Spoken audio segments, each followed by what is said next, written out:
Assalamualaikum Ustadz. Saya mau bertanya bagaimana kriteria menantu idaman di dalam Islam. Kebetulan anak wanita saya sudah cukup umur untuk menikah. Terima kasih. Waalaikumsalam warahmatullahi wabarakatuh. Wah, ini ada yang sekalian nanya, sekalian juga mumpung nih buka lowongan nih Posta. Dicari menantu idaman. Waduh, kalau dalam Islam Posta ada nggak kriteria? Tips sukses memilih jodoh. Persis, gimana Ustaz? Jadi ini buat adik-adik yang lagi galau, sudah tahun 2022, belum dapat istri. Sedih. Atau belum dapat suami. Rasulullah memberikan 4 kriteria. Pilihlah seorang wanita kalau Anda seorang lelaki, atau pilihlah seorang lelaki kalau Anda seorang perempuan. Dengan kriteria pertama, melihat lijamaliha. Lihat wajahnya dulu, cantik apa tidak. Itu penting. Kenapa dia penting? Sebab dia hampir 24 jam di depanmu. Baru bangun, ada lagi. Mau pulang kerja, dia lagi yang sambut. Mau makan, ada lagi. Jadi kalau dia jelek, pasti cepat bosan. Jadi penting cari casing yang bagus supaya kau tidak ganti casing. Nah, cuma ingat, casing namanya casing palsu. Ya kan? Kecantikan itu bisa jadi buatan. Apalagi zaman teknologi sekarang. Oh, ada namanya filter. Ada kamera 360. Oh, cantik betul di Instagramnya. Begitu cek fisik, wah hancur. Jadi jangan jadikan prioritas. Tapi boleh. Kata Nabi, pertimbangan pertama lihat kecantikannya. Tapi tidak boleh jadi prioritas. Kenapa? Karena cantik itu subjektif. Cantik menurut Das'at belum tentu cantik menurut si Rizky. Ya, tergantung. Yang kedua, cantik itu adalah temporer. Apa itu maksudnya? Ada masanya. 20 tahun masih cantik. 70 tahun, oh hilang cantiknya. 17 tahun, satu kantor terpesona ketika tersenyum. 71 tahun tersenyum lari cucunya, dikira mau digigit. Ya kan?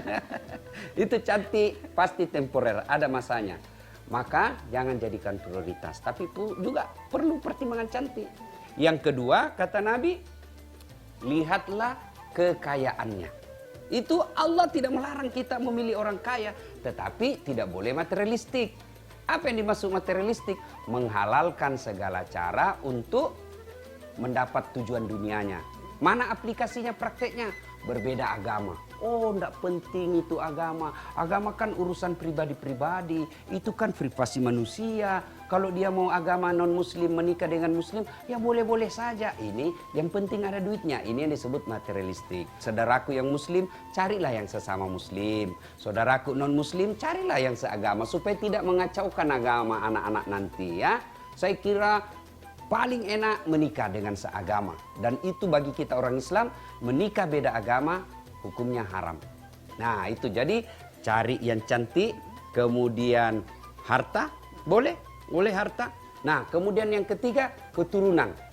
Ingat, keturunan penting tapi tidak boleh prioritas. Kenapa? Ada orang bapaknya Nabi, justru anaknya berkhianat. Nabi Nuh. Ada juga anaknya Nabi, bapaknya pengkhianat. Siapa? Ibrahim alaihissalam. Jadi penting melihat, orang Jawa katakan bibit, bebet, dan bobot. Tapi tidak boleh jadi pertimbangan prioritas utama. Dan yang keempat, inilah yang paling penting. Lidiniha, agamanya. Kenapa agama nomor 4? Karena mahasiswa saya tanya, Ustadz mestinya kan nomor 1 agama. Nah betul agama nomor 4, tapi dia tidak titik di situ. Dia koma. Lalu ada stressing. Ibaratnya kalau tulisan di kantor, dia stabilo, cetak miring, bold, ada tanda kutip. Penting sekali kan? Baru di garis bawah lagi ya, pasti penting. Utamakan agamanya, karena dengan agama kau akan mendapat semuanya. Inilah kiat Rasulullah dalam memilih jodoh. Cantik, keturunan baik-baik, harta, dan utamakan agamanya. Insya Allah kau dapat jodoh yang baik, selebihnya tawakal ilallah. Itu dia, berakit-rakit dahulu, bernaran kemudian, udah juga tahun baru, masa ia masih sendirian ya.